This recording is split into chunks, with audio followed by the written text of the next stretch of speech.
We are joined now by head coach of the Chicago Bears, Ben Johnson, who's working his way through the media rounds at the NFL Combine, which, if I had to imagine, is a way different experience for you now as a head coach than coming here as a coordinator. Yeah, I've been in this room once before, but have not been taken through the car wash quite like I am right now. So this is fun. We heard from Ryan Poles today, who talked about you being the highest football IQ he's ever been around. And I'm curious, you think back to what made you fall in love with this sport and kind of get into the X's and O's. And who was that person that kind of taught you how to think of the game maybe a little differently? Shoot, I don't know that you can pinpoint one person. I think that's probably what makes my experience a little bit unique is there are so many different influences from, I had 3 different offensive coordinators when I was a player in college to 2 different ones when I was at Boston College to, since I've been in the NFL, I've probably been around 8 different play callers. And so when you have that variety, it's one of 2 things. It means, well, you probably weren't a part of very many good teams, but at the same time, you're getting a crash course of a lot of different exposures and experiences as well. So when you look at what we have offensively here in Chicago, it's going to be a collaboration, a big library of not only what I've been a part of, but also with the rest of the coaching staff has been as well. I thought it was interesting that you pointed out that you didn't just hire your friends to come here to Chicago. You were very selective and who you wanted to bring here to help develop this team. What do you feel like the identity of your coaching staff is? We wanted guys that were great teachers, that have a phenomenal work ethic, and they're going to be demanding on and off the field. And those 3 qualities is what we're looking for. Obviously, character and integrity was paramount as well.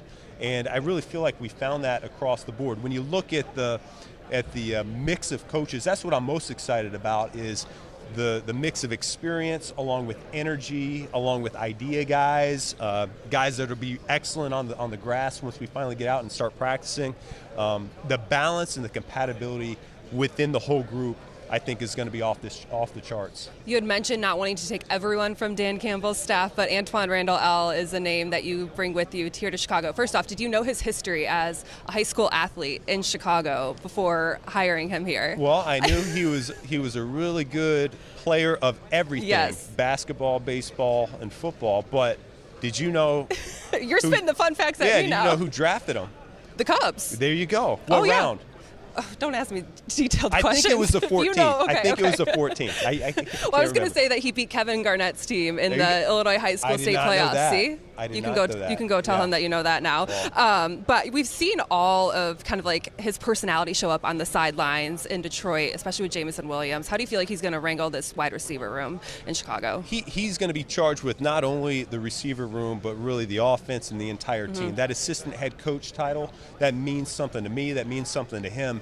He's really going to spearhead our turnaround here in Hallis Hall, and it's going to show up on Sundays going forward. So I think what is really going to relate to our guys is when they understand how wholesome he is and how he's really invested in not only their success as a football player, but so much more off the field than anybody would ever know. So once they get to know the true Randall L., I think it's really going to come to light. Ryan Poles talked about going through each position group and talking about a prototype that you would like to have at each position, which is hard maybe to find at each spot, especially going through the draft and free agency.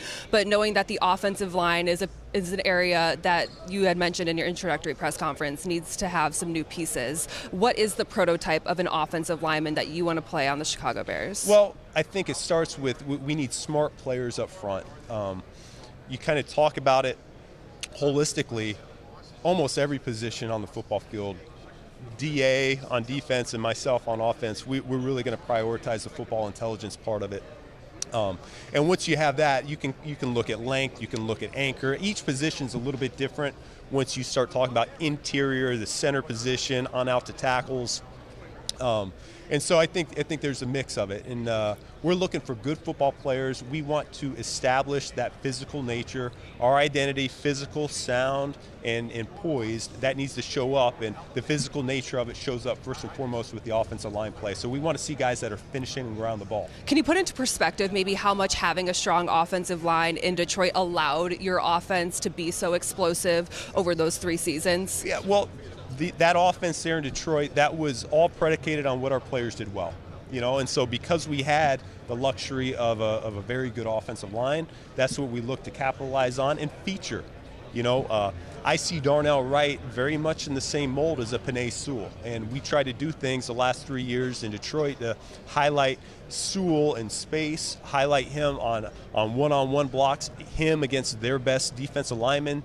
I see the same thing for Darnell, and that's where look forward to getting to know him a little bit more this springtime and in training camp. But what I saw on tape last year showed a lot of promise in terms of the player that he can be. When it comes to projecting players in the draft, that has to be so hard, and especially offensive linemen. When in Detroit, it was through the draft for many, many years that you guys brought in so many offensive linemen.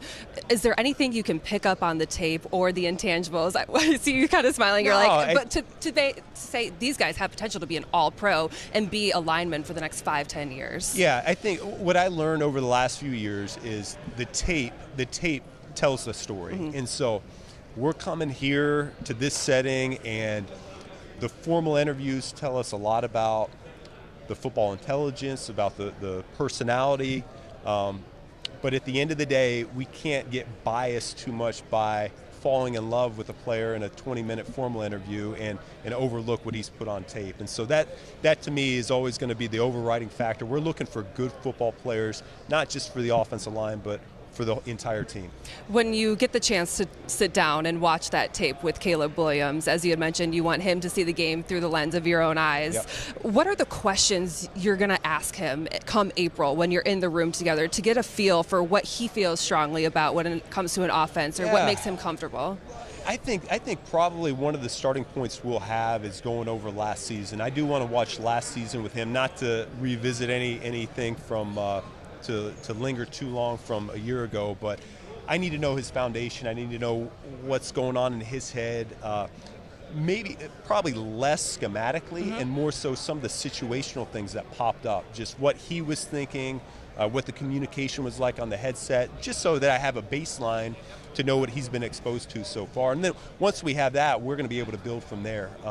We've got a number of great coaches, whether it's Declan, JT Barrett's going to play a huge role in Caleb's development. Press Taylor's got a lot of experience with young quarterbacks as well. And so we've got an army at our disposal. We just got to utilize them all.